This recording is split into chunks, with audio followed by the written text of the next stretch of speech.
আসসালামু আলাইকুম প্রিয় দর্শক, আপনারা যে যেখান থেকে আমার এই ভিডিওটি দেখতে পারতেছেন আমি সবাইকে জানাই আন্তরিক শুভেচ্ছা এবং অভিনন্দন।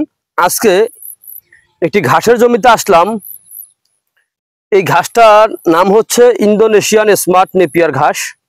তো আমি প্রথমে বলবো আমার ভিডিওটি না টেনে আপনারা সম্পূর্ণরূপে দেখবেন, তাহলে বুঝতে পারবেন যে ঘাস সম্বন্ধে দু একটি কথা বলবো।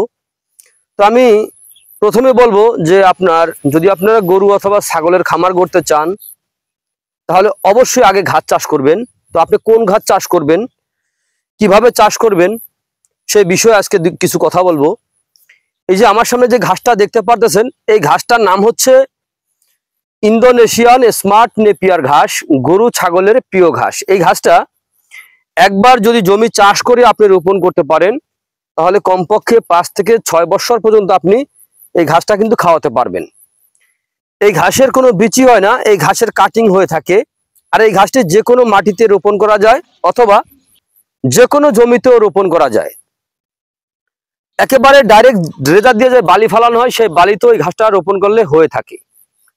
তো প্রিয় বন্ধুরা, আপনারা যদি গরু অথবা ছাগলের খামার করতে চান, শুধু ইন্দোনেশিয়ান স্মার্ট নেপিয়ার ঘাস না, অন্ততপক্ষে 3-4টা জাতের ঘাস আপনারা চাষ করবেন। তাহলে খুব সহজে আপনার গবাদি পশুকে আপনি ঘাসটা খাওয়াতে পারবেন অথবা গবাদি পশু খেয়ে মজা পাবে। যেমন আপনার ইন্দোনেশিয়ান স্মার্ট নেপিয়ার ঘাস, জারা 1 অথবা আমেরিকান গুয়াতিমালা ঘাস, তার পাশাপাশি আরেকটা রয়েছে তাইওয়ান হাইব্রিড ঘাস। এই সকল ঘাস যদি আপনি রোপণ করেন তাহলে খুব সহজে আপনার খামারে আপনি সফলতা অর্জন করতে পারবেন। এর কারণ হচ্ছে দেখা যায় একটি ঘাস কিন্তু আপনার প্রতিনিয়ত কিন্তু খাওয়াইলে আপনার গবাদি পশু কিন্তু ঠিক মতো খাবে না। দেখা যায় যেই ঘাসই হোক, একটি জিনিস কিন্তু সবসময় ভালো লাগে না। তো দেখেন, আপনি যদি দেখা যায় 3টা অথবা 4টা জাত যদি চাষ করেন, দেখা যায় আজকে 2 দিন এই জাতটা খাওয়ালেন, আবার 2 দিন অন্য জাত খাওয়ালেন, এরকম ভাবে যদি আপনি ঘাস খাওয়াতে পারেন তাহলে কিন্তু খুব সহজে আপনার খামারে আপনি সফলতা অর্জন করতে পারবেন। এই যে আমি যে ঘাসের জমিটাতে দাঁড়িয়ে আছি, এখানে যে ঘাসগুলো দেখতে পাচ্ছেন, এগুলা কিন্তু আপনার ইন্দোনেশিয়ান স্মার্ট নেপিয়ার ঘাস। এই ইন্দোনেশিয়ান স্মার্ট নেপিয়ার ঘাসে আপনার 22 থেকে 25% প্রোটিন রয়েছে।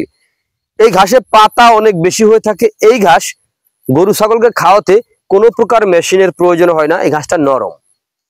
তো এই ঘাসটা যদি আপনি চাষ করতে চান তাহলে আপনার কি কি প্রয়োজন দেখেন। এই ঘাসটা চাষ করতে হলে শুধু আপনার একটি জমির প্রয়োজন।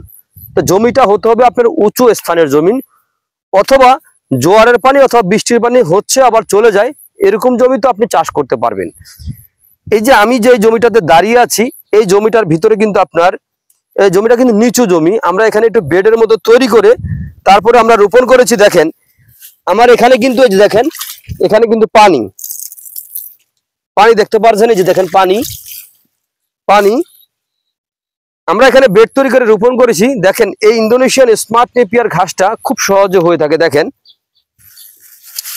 এই যে দেখেন, এখানে কিন্তু একটি ঝোপা, কত বড় একটি ঝোপা হয়েছে। তো এরকম ঝোপাওয়ালা ঘাস যদি আপনি খাওয়াতে চান, এই যে দেখেন প্রতিটা ঘাসের ভিতরে কিন্তু খুবই ভালো মানের একটি ঘাস হয়েছে।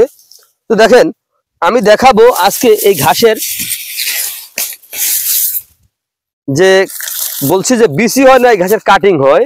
এই দেখেন এই ঘাসের কাটিং শিকড় যুক্ত। দেখেন ঘাসটা কিন্তু দেখতে অনেক সুন্দর, পাতা যুক্ত ঘাস, নরম রসালো স্বাদযুক্ত ঘাস।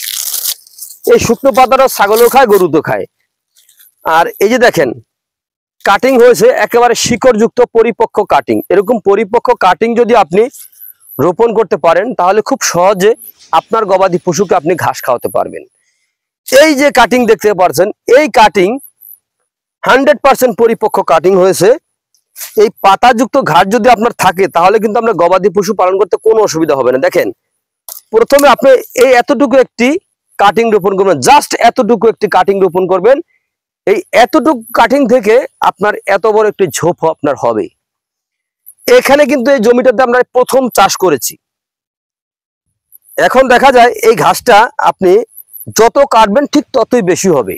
তো প্রিয় বন্ধুরা, আপনারা যদি গরু অথবা ছাগলের খামার করতে চান তা আমি বলবো আপনারা অবশ্যই আগে ঘাস চাষ করবেন, তাহলে আপনারা খুব সহজে আপনার কাঙ্ক্ষিত লক্ষ্যে আপনি পৌঁছাতে পারবেন। তো প্রিয় বন্ধুরা, যদি আমার এই ভিডিওটি ভালো লেগে থাকে তাহলে আমার চ্যানেলটিকে সাবস্ক্রাইব করবেন, বেশি বেশি করে শেয়ার করবেন। আর একটি ছোট্ট একটি রিকোয়েস্ট, যদি পারেন তাহলে বেল আইকনটি আস্তে করে টিপে দিবেন, যাতে নতুন নতুন আপডেট ভিডিও দেওয়ার সঙ্গে সঙ্গে আপনি দেখতে পারেন। তো প্রিয় বন্ধুরা, আপনারা সকলে ভালো থাকবেন, সুস্থ থাকবেন। আল্লাহ হাফেজ।